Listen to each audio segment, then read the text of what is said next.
What is going on, everyone, and welcome to this video. So this week was the planned release of 0.50 onto the stable branch, and they ended up delaying that because they had some issues with it. But we did get a new experimental update with a lot of new stuff, and I did want to talk about that and update everyone on what's new in this experimental update. So let's get to it and see what we got.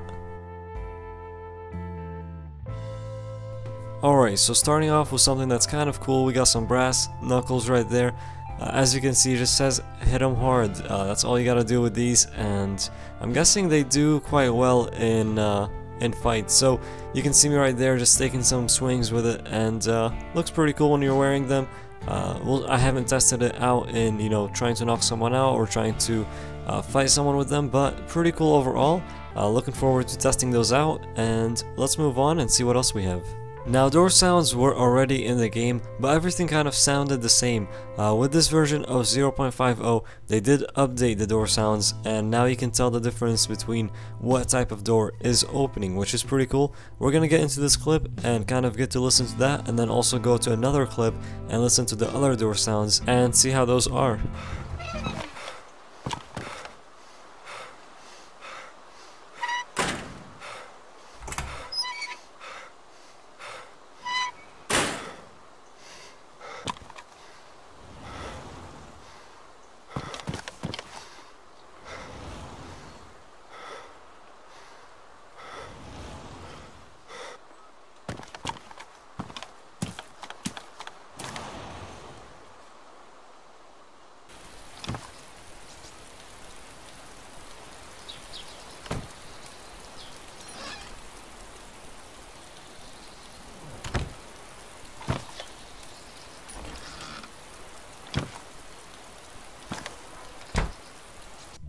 So hopefully from that you can tell how doors sound different now. The factory door sounded different from the door I was opening right here inside of this log house. So pretty cool to see this in. But let's keep going and see what else we got in this update.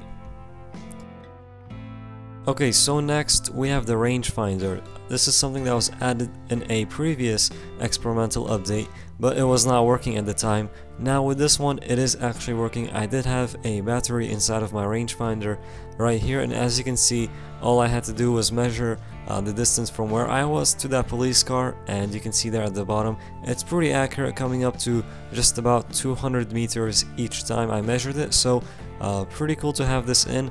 And I can definitely see some people using this either if they're sniping or if they have someone being a spotter for them. So pretty cool to see this finally working. But let's keep going and let's look at the two new backpacks that we have in the game. So we're going to be starting off with the dry bags. These do come in a pretty good variety of colors.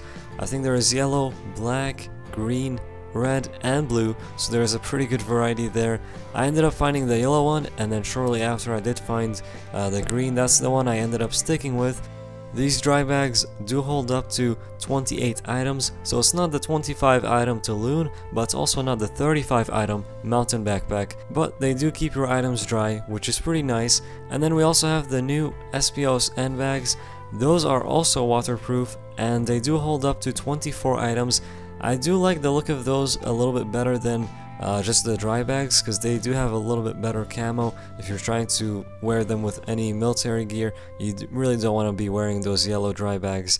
But I do like the SPOSN. Let's keep going and see what we have left in this week's update. The leather sewing kit has also been added into the game, and you can now use this to repair any leather clothing or shoes.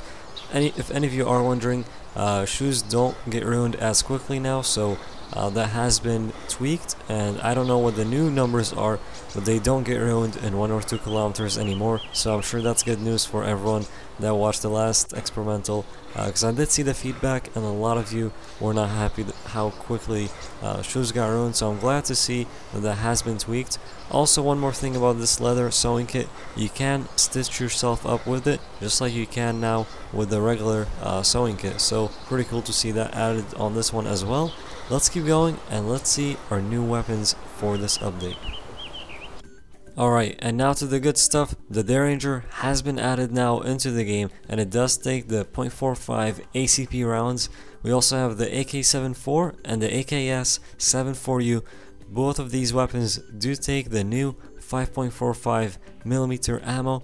A little fun fact about the Derringer and the AK74U, both of these weapons can be stored inside of your backpack. So the Derringer takes up a 2x1 space to store in your bag, and the AK74U takes up a 4x3 to store in your bag. So that's pretty cool to see that you can put those two weapons inside of your backpack. I'm looking forward to shooting all three of these weapons once I do find all the parts required, all the ammo I need and everything like that, and maybe I'll try to get a video up of that. That should be pretty cool. But other than that, thank you guys so much for tuning in for another 0.50 experimental update video. Hopefully we see this update go on to stable soon. It was supposed to this week, but we didn't end up seeing it do that, so maybe next week or sometime in the near future would be pretty nice to see this on stable. But if you have enjoyed this video, don't forget to hit that like button if you are new to the channel. Also, you can subscribe for more videos like this one. Thanks so much for tuning in, and we'll see you all next time.